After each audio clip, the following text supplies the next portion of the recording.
So, what do you do when the lies stop, but the truth still never comes out? Today, we're unpacking how cheaters avoid accountability without ever telling an outright lie. From changing the subject to playing dumb, this is the art of avoidance, and it's one of the most frustrating forms of deception after infidelity.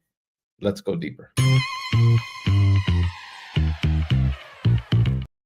Welcome to the Couples Academy Show. My name is Asani Pettiford, and I'm an infidelity recovery specialist. And for the last 18 years, I've been working with couples to help them change and transform their relationship after experiencing infidelity. And so recently, I wrote a book called Moving Forward After Infidelity. It can be found on Amazon, an amazing book. 400 pages of content that will guide you through the recovery process. And so, for the last week, we've been talking about this cube of deception. That's right, the way in which people show up in the discovery phase, or once the discovery of the affair has come out and now it's time to talk about it. Oftentimes the betrayal continues on, it deepens because the lies and the deception intensifies.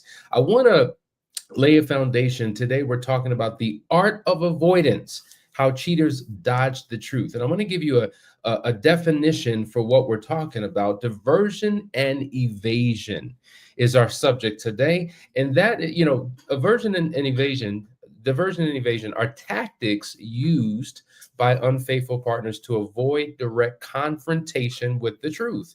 And they do this by shifting focus, by changing the subject, by offering vague responses, or pretending not to remember, allowing them to dodge accountability, delay exposure, and keep the betrayal partner confused and emotionally off balance. Now, remember, we've been talking about how lies are not just statements, they are what? Strategies. They are strategies that are used to throw someone off the tracks, to control the narrative and to hide the truth. And we're talking about these six faces of a cube. And I just want to go back just to clarify once again what these are as we build this foundation out. So, number one, lies. Lies are the foundation of deception. And I was thinking about what animal exists today that would be a good representation of each side of the faces of deception. And so the first thing we have is what we call the fox, right?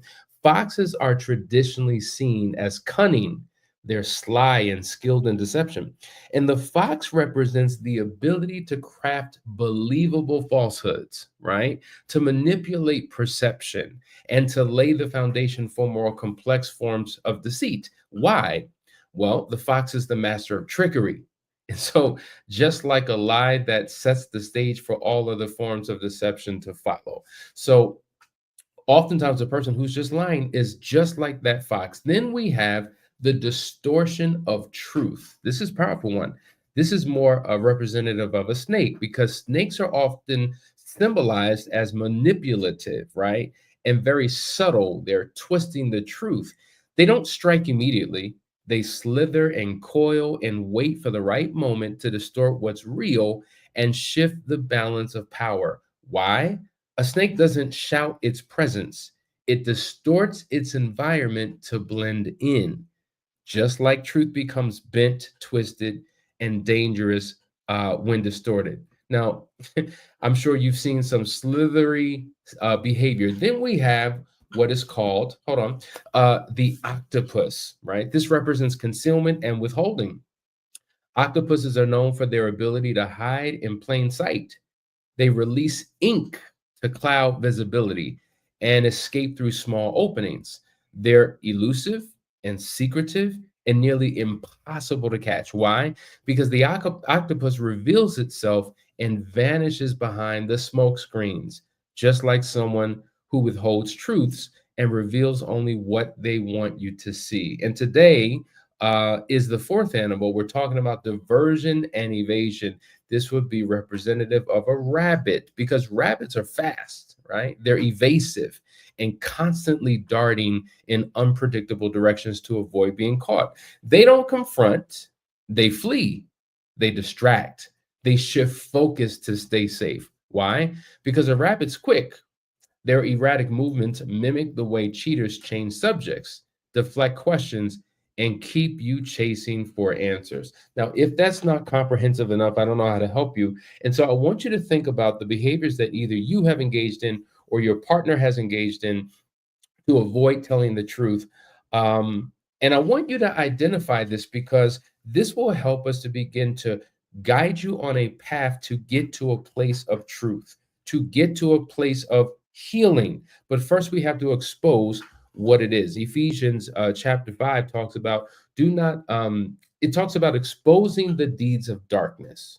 And when you expose the deeds of darkness and bring it out into the light, all of a sudden, the person who's been hiding in the dark is revealed and exposed, and that's when true change can begin to take place. So in dealing with this particular topic, obviously we've been talking about how each face has multi components to it. And so the first part of this avoidance would be deflection. And in this process, you have a partner who's constantly turning the blame around. This is a person who really does not take accountability. They avoid accountability at all costs by redirecting the conversation to the betrayed partner's flaws, their mistakes, and their shortcomings. And so we see this happen in relationships all the time. They are exposed. Well, I only did it because of you. And if you had done this, and if you hadn't done that, and it's just like, okay, wait a minute. Whoa, whoa, whoa. What the partner may have done or not done contributed to where you were in the relationship, but you have to take 100% ownership for what you did. It's not like a gun was put to your head. It's not like you were forced into the situation. You chose that situation in a moment of weakness. You justified and rationalized why it was okay. You gave yourself permission to do what wasn't right because you felt like you weren't being treated right. And so that's the distorted thinking that happens in the mind of the cheater. But in this case, not taking accountability and making it about their partner really, really devastates their spouse, and it leaves them off the hook. And they don't take it's like they don't have clarity on how devastating what they did actually was, because in their mind, it was just. And that's the distortion of thinking, right? And what it does is it leaves a couple completely emotionally disconnected, right? It has the betrayed spouse thinking, man, maybe it was my fault. Maybe I am the reason. Maybe I need to work on me. So now the unfaithful partner will say, you need to get help. You're the one who needs to get work. You need to work on this relationship because I'm fine. I just did what I did because of you. So it creates guilt and confusion instead of clarity and healing when people begin to operate in that way. And it's so dismissive and it's so disrespectful, and things get progressively worse. Here's the other face of this, right? Refocusing the affair to the relationship. So first you blame me, right? And how I'm not showing up. And then when we start talking about the affair again, you want to turn the conversation about the affair into critiques about the marriage and relationship dynamics. And we've said previously that we have to learn how to separate the two, that affair issues are affair issues and marriage issues are marriage issues. And if you don't separate it, you may confuse one for the other. And it seems like there's no healing, there's no delivery, there's no process that you're going through to get to a better place because it's all clustered together. So you have to learn how to separate it. You have to learn how to disconnect the relational challenges to the affair issues at hand. But oftentimes, the unfaithful person does not want to separate the two because it puts the spotlight back on them. So if I can shift focus and keep talking about the relationship, the breakdown of the communication, the lack of intimacy, the lack of quality time, if I make it about that enough, we're talking less about what I did and more about what you did or what we experienced to contribute to this relational decline. So it's a strategy that is used. And so in this process, typically the betrayed partner feels completely unheard. It's like they want to talk about this affair, but there's no space and there's no room for it because here we go talking about the relationship again. And so when I guide couples through what we call full disclosure is when the unfaithful person has to write a written monologue describing what they did. Very difficult for them to do, especially if they're trying to live life by avoidance. And then the betrayed spouse comes up with an incalculable list of questions. whether 20 questions or 120 questions, they can ask whatever they want. And even in that exchange that I'm facilitating, I'm constantly having to play referee.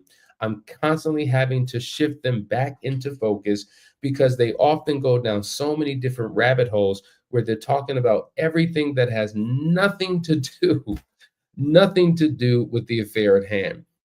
And it's kind of likened to the other aspect of this, where they're constantly changing the subject to escape the distraction, right? And so I've in these full disclosures, we're talking about the finances, we're talking about work stress, we're talking about family dynamics, mother-in-laws and brother-in-laws, and we're talking about landscape, like nothing to do with the affair. That we're talking about the kids. If we could just focus on the kids, and what happens is by changing the subject, the former unfaithful person, they're avoiding uncomfortable conversations and they're pivoting to all of these unrelated topics to dodge what? Emotional discomfort.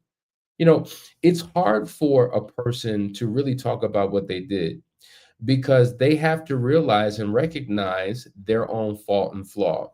And oftentimes, ego is a part of the agenda, and they will defend themselves to the T. They will come up with every reason and rationality and justification for why they did what they did. And so what they did wasn't as bad as what their spouse is accusing them of.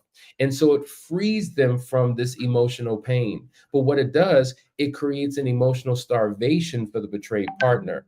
And so they're constantly engaged in fights because they're refocusing the truth. And oftentimes, being in a conversation with a person who doesn't want to reveal the truth is like a mouse in a maze.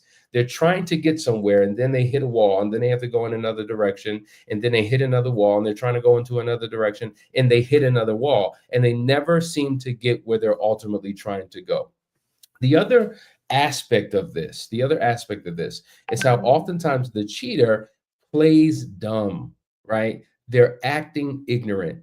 They're pretending as if they have no clue and if they just don't know. And doing this, avoiding questions and deeper conversations by claiming confusion or forgetfulness or emotional overwhelm, all of these things do more damage. See, these are the subtle little tactics, and they'll say things like, I don't remember how often we saw each other. I mean, how long was the relationship? I mean, I don't know. I don't. It wasn't that long. Well, let's think about it. When you say it wasn't that long, was it a couple of days? Was it a couple of weeks? A couple? I don't remember. And so everything is I don't recall. I don't remember. I blocked it out of my mind. I just want to move forward. And so this ignorance game that they're playing really exposes the agenda that they have in mind, because there is no way in the world that you cannot know certain things. There's absolutely no way. Or they'll say things like, I didn't know that it would hurt you that much. I wasn't thinking clearly. And it's almost like they're playing victim of their own situation and circumstance, which keeps them from taking accountability for what they did. And so when you think about what this does to the betrayed partner, it leaves them with unanswered questions and continual lingering doubt. And it forces them to work hard on trying to prove what they already know. And that's the thing. Oftentimes, they already know the truth. They already have like 90% of this puzzle complete. They're just looking for you to give them the additional pieces so that they can finally put this thing to rest. And your attempt to play dumb and avoid the conversations by acting ignorant does more harm than good. But yet you want the relationship to heal. Yet you want to move forward, but you're doing everything that would keep that from being a reality. The last piece of this is what we call strategic vagueness. Okay. Strategically vague when truth is wrapped in a fog, right? It's like using unclear or ambiguous language on purpose to avoid giving direct answers, and to leave room for retreat later on. It's just like, it happened a few times and it wasn't that serious. We talked about it, but it wasn't anything meaningful. Yeah, we had this fling, but it was for a short period of time. Like you're constantly strategically being vague about everything, to take the attention and the focus off. These are forms of deception, folks. And if you're experiencing this, this is why you need to get help. Because when you're trapped in this situation where, and we've had people say, I've been married to my spouse for 5 years, and it seems like he's still holding to the same narrative and no more truth has come out. Or I'm married to my wife and she takes zero accountability for anything she's done. Everything's my fault. Somehow it's all about what I didn't do and how I didn't show up. And so I'm left to feel guilty. And so when these things happen, it devastates the potential of a relationship where you can have healing and restoration. So now, if people say together, they're trapped in misery, what would be the goal of being married and miserable? Why would we want to stay in that dynamic? If we're choosing to be in a relationship together, then we must make the decision to put the best foot forward that we can to have healing and restoration so that we can get past the pain. Because I know people who've been married for years after an affair, and they're worse off than when the affair first came out because neither of them did the necessary work. Brandon says, talking about the affair is hard. Avoiding the affair is harder. It eats away at your soul. It's better to air it out. That's a fact. That is a fact. The person who's holding on to this information, a lot of times they're struggling on the inside. Some people want it to come out. And so this is what happens. I've seen people say, I purposely became very sloppy when it came to my affair. I left laptops open. I left my phone on the counter. I left articles of clothes left behind in a visible place so that I could be exposed. I could be revealed. It was too hard for me to share it. I wanted it to come out. I'm glad finally it's here because the burden was weighing down on me. Some people have become masters of compartmentalization, and they've just put it in a box and close that box and act as if it never even happened, and then move on without life.